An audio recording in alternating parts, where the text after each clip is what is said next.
अथ श्री साई सच्चरित अध्याय 31। श्री गणेशाय नमः, श्री सरस्वत्यै नमः, श्री गुरुभ्यो नमः, श्री कुलदेवतायै नमः, श्री सीतारामचंद्राभ्याम नमः, श्री सद्गुरू साईनाथाय नमः। संतांचा अवतार हा जडजीवांच्या उद्धारासाठीच असतो। जीव जे अंतकाळी कल्पनेत आणतो तोच जन्म त्याला मिळतो। म्हणून शेवटचा श्वास घेईपर्यंत कायम परमेश्वराचे ध्यान करणाराच मुक्त होतो। मृत्यू कुठल्याही क्षणी येऊ शकतो, म्हणून देवाचे ध्यान कायमचे करावे म्हणजे उद्धार होईल। हे सांगून हेमाडपंत म्हणतात की जगात ऐहिक आणि आमुष्किक सुख असतात। ऐहिक म्हणजे पृथ्वीतलावरील जसे स्त्री, पुत्र, संपत्ती वगैरे, आणि आमुष्किक म्हणजे स्वर्गलोकातील।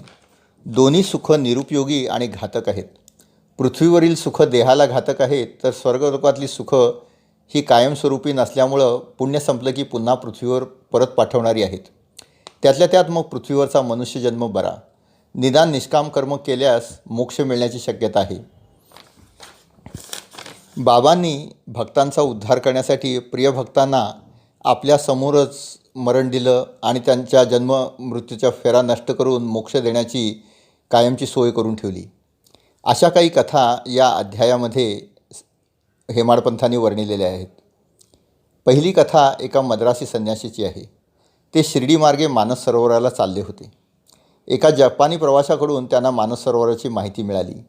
नकाशा पाहून त्यांना तिथे जाण्याची तीव्र इच्छा झाली आणि ते मद्रासून निघाले।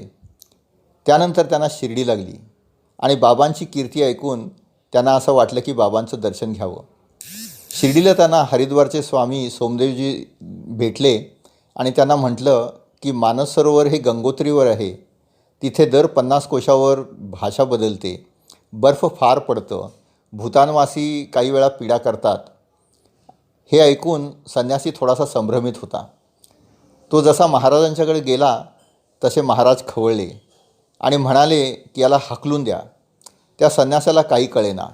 त्याला महाराजांच्या विषयी माहिती नसल्याने तो गोंधळला। पण तो दुसरे दिवशी पुन्हा शिर्डीला मुक्काम करून बाबांच्या दर्शनाला गेला। तिथं त्यानं भक्तांना बाबांची सेवा करताना पाहिली।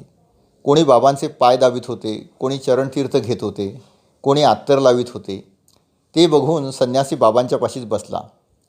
त्याच दिवशी त्याला त्याच्या आईचं पत्र मिळालं की आई फार आजारी आहे आणि मरणोन्मुख आहे। अर्थातच त्याच्या मनाचा गोंधळ होऊ लागला की मानस सरोवराकडे जावं की परत मद्रासला जावं। म्हणून त्यानं बाबांचं दर्शन घेऊन त्यांना विचारलं आणि सांगितलं की मी पुढे प्रवासाला जाऊ की आईचं दर्शन घेण्यासाठी परत जाऊ। साईबाबा म्हणाले की अरे तू तर संन्यासी आहेस, भगवे कपडे घालतोस, मग आईच्या मोहात नको पडूस, ते तुला शोभत नाही। सध्या शिर्डीत राहा, काही दिवस राहिल्यानंतर आपण पुढचा विचार करू, पण जपून राहा। वाड्यामध्ये खूप चोर आहेत, कड्या कुलप घालून झोप, नाहीतर ते तुझं सर्वस्व लुटतील। त्याप्रमाणे संन्यासी वाड्यात राहिला। बाबांनी त्याला भागवत वाचण्याची आज्ञा केली होती। दुसरे दिवशी त्यांनी बगलेला भागवत मारलं आणि ते लेंडीबागेत जाऊन वाचू लागले। संन्यासीच ते, त्यामुळे जोमानं वाचन करून त्यांनी सप्ताह पूर्ण केले। 2 सप्ताह पूर्ण केल्यानंतर तिसऱ्यांदा त्यांना अस्वस्थता वाटू लागली आणि त्या आजारीपणात त्यांचा अंत झाला। महाराजांच्या सान्निध्यात अंत झाल्यामुळं त्यांना मोक्षच मिळाला। त्यानंतर संन्यासाचं प्रेत पुरण्याची योजना चालू झाली, तेव्हा महाराजांनी त्यांना 1-2 दिवस थांबायला सांगितलं। त्यांनी सांगितलं की हा संन्यासी पुनर्जीवित होईल, पण तो त्यांचा खरा उद्देश नव्हता। त्यांना पोलिसांचे संशय फेडायचे होते। बेवारसी प्रेत असल्यामुळं पोलिसांच्या चौकशा झाल्या, पोलिसांचे संशय फिटले आणि मग त्यानंतर त्याला शेवटची गती दिली। बाबांच्या समोर मुक्ती मिळालेले दुसरे भक्त म्हणजे बाळाराम मानकर। तेही बाबांच्याकडे शिर्डीत राहत आणि भक्ती आणि सेवा करत। शिर्डीत राहून बाबांची सेवा करण्यात त्यांना आनंद वाटे, पण त्यांना माहीत होतं की त्यांचं मन तिथं एकाग्र होत नव्हतं। एकदा अचानक त्यांना बाबांनी 12 रुपये दिले आणि त्यांना सांगितलं की आपण मच्छिंदर गडावर जा आणि शिर्डी सोडा आणि काही दिवस तिथं तप आचरण करा। बाबांनी सांगण्याचं कारण त्यांना मुळीच कळलं नाही। त्यांना असं वाटलं की माझं मन तर शिर्डीमध्ये असतानाच बाबांच्या संगतीत स्थिर झालेलं नाही आहे, मग मच्छिंदर गडावर दूर राहून माझा काय फायदा होणार आहे, माझं कसं कल्याण होणार। त्यांना तिथं जाण्याचं चुकीचं वाटू लागलं, पण त्यांना हेही माहीत होतं की बाबांचं म्हणणं हे नेहमी आपल्या हितासाठीच असणार। म्हणून ते बाबांना म्हणाले की बाबा, माझे विचार एक क्षुद्र वृत्तीचे आहेत आणि आपण सांगितल्याप्रमाणे मच्छिंद्र गडावरच जाण्यात माझं हित आहे याबद्दल शंका नाही. त्याप्रमाणे ते तिथे गेले, काही दिवस राहिले. त्यांनी तप केलं. तिथलं शांत वातावरण, मंद मंद हवा यामध्ये त्यांचं मन लागू लागलं. आणि महत्त्वाची गोष्ट म्हणजे त्यांना तिथंच बाबांचं दर्शनही झालं.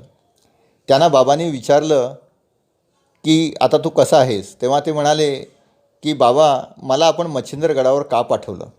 बाबांनी त्यांना सांगितलं की तुम्ही शिर्डीत असताना मला फक्त एक 3.5 हातांचा देह समजत होता, पण मी फक्त शिर्डीवासी नाही आहे, मी सर्व जगात व्यापून राहिलेलं आहे.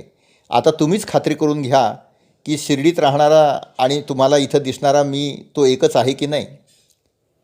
हे ऐकल्यानंतर त्यांना खूप आनंद झाला. त्यांचे संशय फिटले आणि त्यांनी त्यांचे तप पुन्हा सुरू केलं.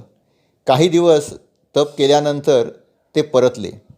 जाताना त्यांनी पुण्याहून दादरचं तिकीट काढण्यासाठी रांगेत उभा राहिले. गाडीची वेळ झाली होती आणि ती चुकणार असंच त्यांना वाटत होतं, कारण तिकिटाची रांग चांगलीच लांब होती. तेवढ्यात तिथे कुणबी आला आणि त्यानं आपलं पुणा मुंबई तिकीट त्यांना दिलं. पैसेही घेतले नाहीत. फक्त म्हणाला की मला काम असल्याने मी तिकीट वापरू शकत नाही, तर आपण याच्यावर प्रवास करा. बाळाक्रमाने तिकीट घेतले आणि पैसे देण्यापूर्वीच तो कुणबी गर्दीत गायब झाला. तो गायबच झाला. त्याला पैसे देण्यासाठी गाडी सुटेपर्यंत शोधूनही त्याचा ठाव लागला नाही. बाळकराम त्यानंतर बाबांचे आजीवन भक्त झाले आणि अंतिम वेळेपर्यंत शिर्डीतच मुक्कामात राहून मुक्त झाले. त्यांचा अंतही शिर्डीतच झाला. पुढची कथा मेघाची आहे. हा बाबांचा परमभक्त होता आणि त्यांची सदोदित देवा करत असे. त्याला शिर्डीतच मरण आलं. तो मेल्यानंतर बाबा त्याला पोचवण्यासाठी स्मशानापर्यंत गेले.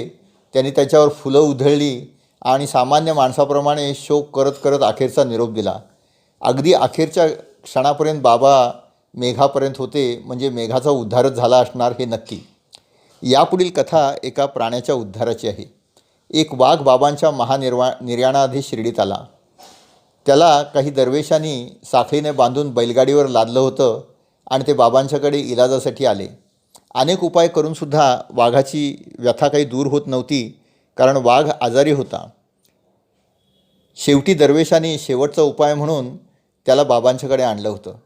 त्याप्रमाणे दरवेशी बाबांना भेटले आणि त्या वाघाला साखळीने घट्ट बांधून बाबांच्या समोर आणलं. बाबांच्या समोर येताच वाघ आणि बाबांची नजरानजर झाली आणि वाघाचे डोळे विस्फारले गेले. त्याचा उद्धार काळ आला होता. त्याने नजर झुकवली. शेपटीने जमिनीवर 3दा स्पर्श केला. एक डरकाळी फोडली आणि तो मरण पावला. बाबांच्या समोर तो निवर्तल्यामुळे त्याचाही उद्धारच झाला. बाबांनी दरवेशांना सांगितलं की याला नंदीच्या समोरच पुरा, तिथं त्याला अंतिम गती मिळेल आणि त्याचा उद्धार होईल. दरवेशी थोडा वेळ दुःखी झाले, कारण वाघ त्यांच्या उपजीविकेचं साधन होतं. पण वाघ आजारीच होता आणि आता तर तो मेल्यामुळे दुसरा काही इलाजही नव्हता. शेवटी त्यांनी बाबांच्या सांगण्याप्रमाणे त्याचं दफन केलं.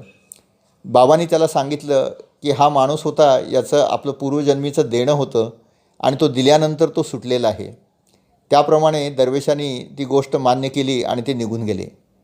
वाघाच्या निर्याणाची ही गोष्ट तशी लक्षात राहणारी नव्हती.